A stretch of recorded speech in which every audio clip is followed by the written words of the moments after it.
Now the Sauvage, which faced the Seine, is a very strong building. So to the Rivoli Street, we also want to make some special building as a balance.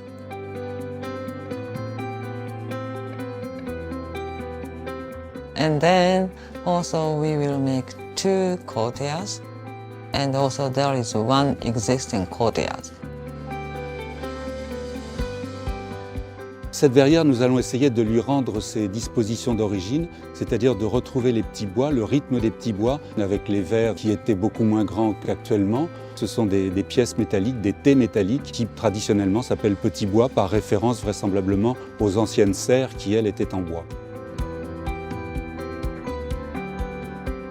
La particularité de cette verrière est de comporter des vitrages électrochromes qui sont des verres dynamiques et qui évoluent en fonction du rayonnement solaire avec une impulsion électrique. Ils s'obscurcissent ou ils s'éclaircissent. On peut dire que c'est une première compte tenu de la surface transparente.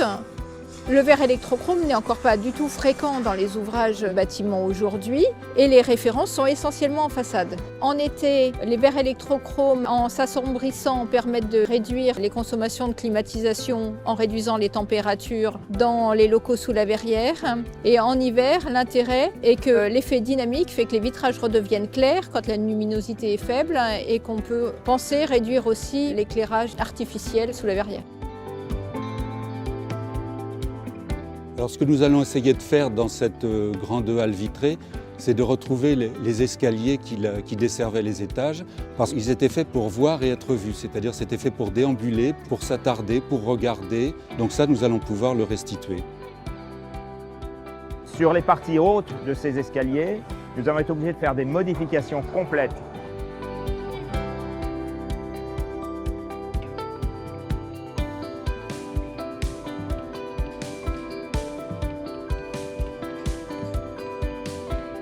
La Samaritaine a été caractérisée par l'emploi de ces dalles de verre et c'était le propre de pas mal d'édifices de l'époque.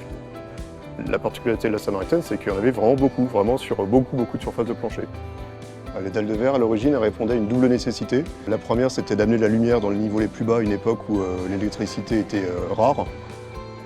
Et puis la deuxième, c'est que c'était un procédé constructif qui était à sec, c'est-à-dire que ça permettait d'avancer très vite.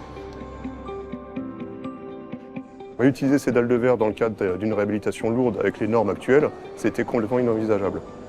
Dès le départ, on a envisagé de restituer au moins une mémoire, au moins une trace de ces planchers de verre, mais plutôt dans les zones les plus emblématiques. Et s'il y a une zone qui est emblématique, c'est celle qui est ici, sous la verrière.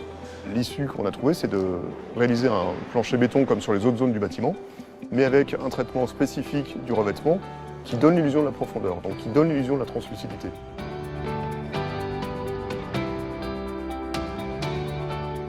En France, c'est l'édifice qui a le plus de laves émaillées. C'est exceptionnel. Il fallait retrouver le geste qui avait été appliqué autrefois, c'est-à-dire travailler avec un cloisonné. C'est des techniques anciennes, donc il a fallu remettre au bout du jour. Et la difficulté a été pour la céramiste de retrouver les couleurs. Je crois que ce chantier a été très respectueux de l'état d'origine. On est vraiment dans un esprit de restauration. Et on a même sur ce bâtiment une certaine émotion, parce qu'on n'est plus dans quelque chose de très symétrique, très cartésien, on est dans une œuvre d'art.